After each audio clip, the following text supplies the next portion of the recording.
off topic, on the coronavirus task force report, you pushed back on the reporting of the White House's coronavirus task force report as fake news, as an attack from the liberal left and the media.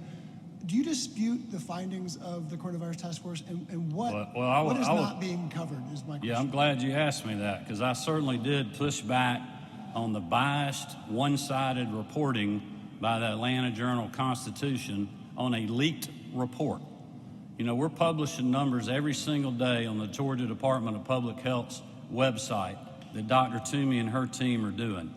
What the article that the AJC wrote didn't tell Georgians that right now our hospitalizations are down 18.8% since our peak on July 30th. That's the lowest level since July 13th. Our 7-day average of new cases reported are down 26% since our peak on July 24th, and they're the lowest since July 8th. Our 7-day average of tests coming back positive, or our percent positive, which is something that everybody's been focused on. 2 weeks ago, they said it was way too high and we had to do something. Well, we've been doing something. That is down from 14% on our peak on July 17th to 9.7% as of yesterday. It's good to be below 10%, which we are. It's better if we can drive it down to 5%, which is what we continue to try to do. Our transmission rate of the virus, according to the AJC's own website, even though they didn't include this in the article, is less than 1, which is good. If you're more than 1, it means the virus is spreading. If you're less than 1, it means that you're doing a better job of containing it. We're at 0.85. You know, this is what's so frustrating about pandemic politics and leaked reports. We're glad to talk about these numbers every day. Dr. Toomey did press all week. I don't think I've seen hardly any of that quoted in the paper. So I wouldn't be able to speak to who leaked the report, why they leaked it, what the politics were behind the leak. All I'm asking for is Georgians to get all the information. If we're the highest percent capita in the state right now, that's because Texas and Florida and Arizona and some of the other states that were peaking a week or two ago are on the downcline, just like we are. But that is not the only number that Georgians need to look at. And I will tell you that the media only focuses on the bad numbers.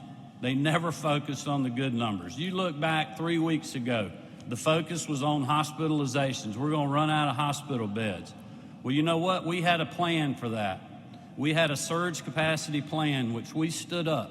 We have not run out of hospital beds, and we have allowed every single hospital, for the most part in this state, on normal days to be able to do other procedures other than dealing with COVID patients, to help all Georgians get access to health care for critical services, not just COVID, but also to help their financial bottom line. So all I'm asking people is to follow the data that's on the Georgia Department of Public Health's website. Dr. Toomey is talking to her people that are on the ground every single day. We're looking at the contact tracing data to understand where the spread's coming from. And we've also said, when we open schools, when we open back up, we're going to have things that happen. The reason that we shut down for a few weeks in the first place was to build the hospital capacity, was to build up the PPE supplies, the ventilator supplies, and all the other things that we needed to do so that we were able to deal with this situation when it got here. And I can promise you, we will continue to do that. We'll continue to fight to protect lives in our state. But we also have to focus on livelihoods. Unemployment, has run out. We're working with the president's executive order as fast as we can with Commissioner Butler's office to fix that. But I talked to a guy this morning that literally told me he had a salon. A friend of his was telling me that this guy had a salon business that was literally on the verge of selling everything and shutting down when we opened up. And we know if we shut down again, there will be businesses and jobs that will be lost forever. We have to think about that as well in our fight, and that's what we're going to continue to do. Governor Kemp, Sam Whitehead from WABE, thanks for taking this question. All those statistics can be true, and Georgia can still have the highest case rate in the country. it's easy to point at the AJC, but this is a report coming from the White House, and they've made recommendations for multiple weeks No, this now. is a report that was leaked to the AJC, and they didn't write about all the numbers. You're not Sure. being truthful with people. Sir, but this So report has just look, I'm fine. If you want to put the per capita numbers out there, I look at them every day, and that's good. But when you put that out there, also put that those numbers have dropped 26%. Also put that our hospitalizations have dropped. To scare people with one number is not fair to the general public. You are not giving them the benefit of the doubt to make good decisions based on all the data. That's all I'm saying. I'm not afraid. I can't tell you how many press conferences that I've done and taken every single question the whole time. And all I'm asking is for people to put all the data out there, or to just ask for our side of the story in the article. And sure, and to finish the question, how many times does the White House need to make a recommendation that the state do something like bars before that is a measure you take? This is a recommendation that's been made for multiple weeks The now. coronavirus task force, as you know, the president and the vice president say it every week. They're supporting the governors to make the decisions in their state. And I have great appreciation for President Trump saying that and for the vice president saying that. I have met with Dr. Birx, but you know, Dr. Birx is not our public health director in the state of Georgia. Dr. Toomey is. And if Georgians will take the time to look at her resume, to look at her qualifications, she has worked with Debbie Birx in the past. She has worked with Dr. Redfield in the past. I'm pretty sure she's worked with Dr. Fauci. If she hasn't, she knows him very well. We've worked with Dr. Adams. So we take their recommendations, but it doesn't mean that every governor is going to follow every single one of them. Because like I told her, the contact tracing we're seeing has nothing to do with in-person dining. It has everything to do with social gatherings that are happening outside of businesses and other things. And that's why we continue to focus and ask people to do 4 things for 4 weeks. Socially distance, wear your mask, wash your hands, and follow. But yes, let's enforce the current regulations that we have. We have a gatherings ban. Do we have anybody enforcing that at the local level? That would be a good question for the press to ask. We are doing all we can with our law enforcement to protect lives and property all across this state right now. And we can't be every city's police agency.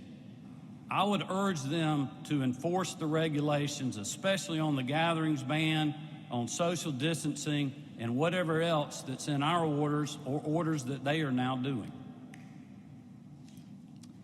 Governor Kemp, Brandy Endy from CBS 46. Putting that report aside and moving over to Harvard's Global Health Institute, their COVID-19 tracking information, they're listing Georgia as the #1 in the country for transmissions rate. So my question for you is, does this bother you that we're at the top of the list, and have you even thought about maybe reaching out to other states? Well, like, when is that data from? Is that from Sunday, yesterday, It's the most 2 days ago? It's the most recent Because it information. depends. Because like if you look at the Wall Street Journal, where you're having the per capita per 100,000 cases, 3 days ago we were on the top of the list.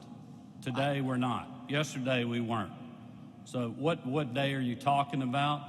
And it also depends on, one of the things that's making our per capita cases go up is our demand for testing is going down. You know why? Because there's not as much spread going on. People are not as anxious as they were 3 or 4 weeks ago because things got very hot. Everybody knew they had to do better, and it's been working. We've been encouraging people to do that. A lot of other people have as well, and we're on the backside of the spread. But you can't blame the government because people don't want to go get tested now. I want to continue to urge all Georgians to get tested. In a lot of ways, it would help me out if people where there's not much spread would go get tested because it skew the numbers the other way. But from a public health perspective, and what Dr. Toomey has us focused on is we're focusing on the areas where we see the highest spread. We're contact tracing where we have outbreaks. And when you do that, your percent positive is going to be higher than if you just test everybody everywhere. But we're doing that because we're focused on protecting the most vulnerable. We're focusing on our long-term care facilities, on our places where we've had outbreak. So, that's why it's important for people to look at all the numbers in regards to that. So what about the transmission rates at an education level? If you look over in Cherokee County in the past 2 weeks with face-to-face instruction returning, we've already seen 3 separate high schools have to close because of how quickly things spread. And so Well, you're wrong. we do have a lot of anxious You do parents. not We do know have a what lot you're of anxious talking parents about. there. So what do you say to those parents who are worried about their children right now as those cases continue to spread? So At an what education is with face-to-face instruction, what do you think needs to happen? Should masks be mandatory within schools? Like, what steps are you currently considering in order to, make a difference within those school districts Well, that have face-to-face instruction? Which one of the questions did you want me to answer first? What are you doing about schools? Well, what was and the do you first plan to do? question you asked me? I know you don't remember, so I'll repeat it for you. You asked me if it was concerning about the kids coming back to Cherokee County and them having to shut schools down because of the spread. Well, the spread didn't happen in the school for the most part. It happened because people came back to school and they already had the coronavirus. So is that the government's fault? Is that the school's fault? No, it is not. But what we're doing is exactly what is on CDC's website and what Dr. Toomey has recommended and what the superintendent up there thinks is the best thing to do. They did the contact tracing, they're doing the quarantine, and where they felt necessary, they shut the schools down. But for you to put panic out there for every other district that's in the state that is open very well and hadn't had any issues, I think quite honestly is unfair. I mean, they're dealing with the Cherokee situation. Do I wish it wasn't happening like that? I certainly do, but also know that I've talked to multiple other superintendents and teachers that has been open, some of them up for 2 weeks now, and have had no issues whatsoever. How have I personally created panic? Let me answer that question for you. I haven't. You can't point to a single story that I have. Everything I have done is balanced and just reporting what the school districts and the state are doing. Thank you.